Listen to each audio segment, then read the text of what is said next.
this thing has come. You know, let me tell you, you cannot stop what God has allowed. In the last days, these are things that are bound to come. People coming, calling themselves all sorts of names, even calling themselves God.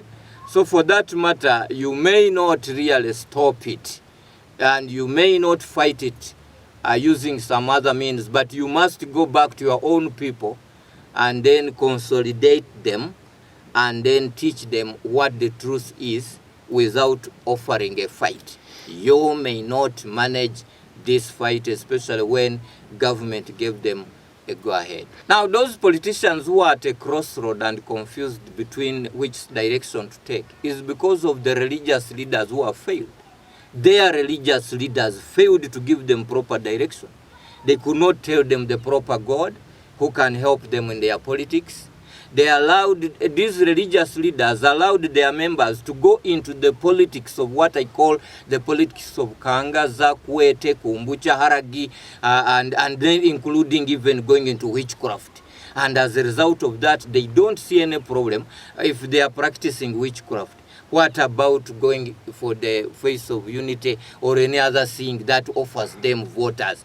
The problem is with the religious leaders who failed to give them proper catechism. They failed to give them proper confirmation. So the problem is with the religious leaders. They should go back to the drawing board. Is your message relevant? If a politician who is at that level didn't understand you, what even the other young ones? Could you say it is fair for the politicians to be denied access back to their original churches? For instance, those who are approved, who are known to be Christians, but now bowing down to Bisaka or Sowozi?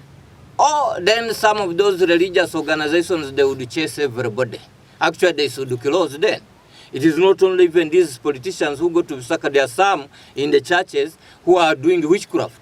There are some who are doing prostitution, and they come and bring money for tithes and other offerings. Then the churches should close. But otherwise, they should just allow them in as they are, because they have allowed them to participate in some other activities, like even doing politics of alcohol, politics of prostitution. They cannot excommunicate them. If they do it, then they will excommunicate many other members, prostitutes. They will excommunicate those who do witchcraft. By the way, some of them who are seated in front of those churches, they do witchcraft. For instance, they come, in case they come to churches, what should we expect? Has he been coming? He should come. In case he comes with an attire of the other side, then that's when it can be a problem. But if he comes as he has been coming, the religious leaders should stop rumor mongering. Did he come himself telling you what you have heard? But hearing from social media what he said, just allow them, do your work, teach them the basics so that they can be able to run on principles. Otherwise, I understand these people are doing things out of fear. One, they have not been grounded in their faith. That's the problem.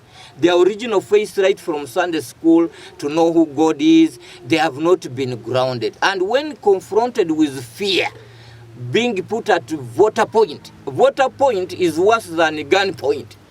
Voter point is where the people look at you, and if you are fearful, you get scared, you do whatever they want you to do. You say something you want, you say certain things, when actually they are not coming from your heart. That's the Eric Mosana situation. As a result of that, they may cause more confusion.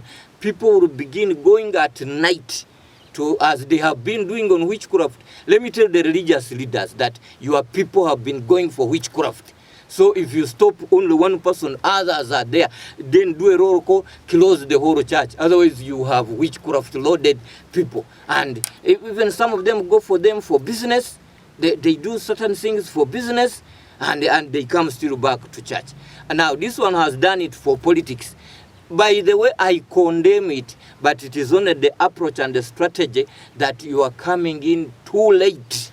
You are coming in too late when the situation is out of control, and then it must take you to the drawing board. The audio that went viral of MP Achali, he sounded like I am not in parliament because of people, but I'm in parliament because of you, God, the creator of authority, speaking to Bisaka. How do you interpret this? I interpret it as a talk of inconsistency and fear.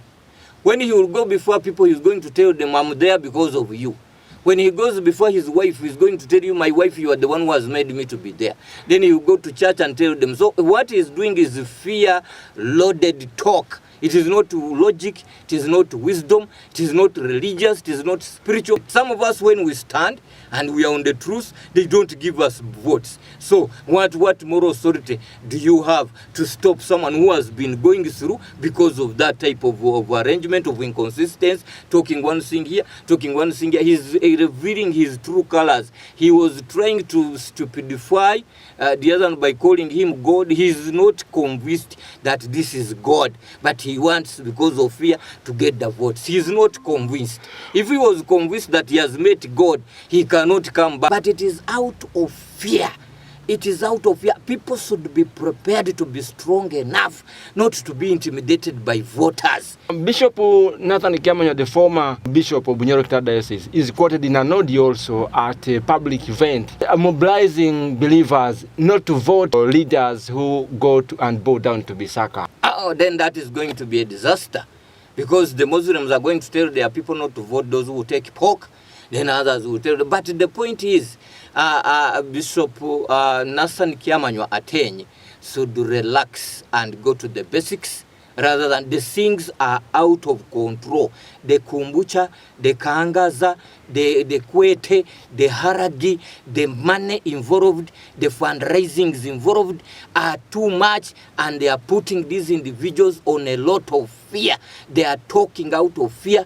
If you are going to ground them in the faith, they need to know that it is God. But otherwise it is money, and it is you, the religious leaders, who are going to invite these people for fundraisings, and you put them in the front seat and recognize them. Those who have no money, you don't recognize them. They run to Bisaka, but you go to the basics. Excommunication will increase the problem. Actually, now people will go during the night. These people go there before they become leaders. When it is time for campaigns, before they are elected, they go there. He was suggesting that people, after they have been elected, they can go to Bisaka, they can go to Nasan, but let me inform him that they go there before even being elected. They even take their money. That's why they are saying they went through because of them. And after going there, they are welcomed by the churches, and the churches give them front seats, and they go through. Instead of reprimanding them early enough and say, you, why did you do that? Why are you giving people alcohol? Why are you doing this? But if you cannot do it, then leave them to be and welcome them freely in the church to sit where they used to sit. Give them the Holy Communion, a Holy Communion. But if you take that as a stand, you will encourage actually, even this debate we are making is even making the face of unity to be more popularized. You know, if you are basing on the veranda, in broad daylight, and people are passing by shouting, don't look this way, I'm naked, don't look this way, I'm naked, you increase the number of people who look there, including your son-in-law when he's passing. Otherwise, you may have not looked there. What could be your recommendation to the government? Because it all goes back to the government that licenses the operations of all these institutions, including the faith of unity. In the Republic of Uganda, we have what we call a freedom of worship, as long as it is not antagonizing someone's religion, another one. But otherwise, if they have that freedom of worship. But good enough, in the same republic, there is freedom of speech. So these ones should also have freedom of speech to talk and teach their people what is the right thing. But otherwise, going into telling government to stop it, they tried it when it was beginning, and it couldn't work. By this time, someone should know that this cannot work. So you will be giving a bigger task to government in case, because they are also going to say, the face of unity are also going to report the other religious leaders, and they say, please government, stop these people. They are worshipping a foreign one, a white colonialist, Jesus, who is a white one. And then government, should they close the other religious organizations, or they close Bisaka? So government should be at liberty to do whatever they want to do. I would say, please, freedom of worship, go ahead. In case you believe that one is God, go and worship. But when you realize the truth will set you free and say, okay, then you turn to look for the right thing. Thank you, Sana, Mr. Biaheru from Fudiki, for accepting to be with us in the studio. Kazi-Njema, online, live from Hoima City.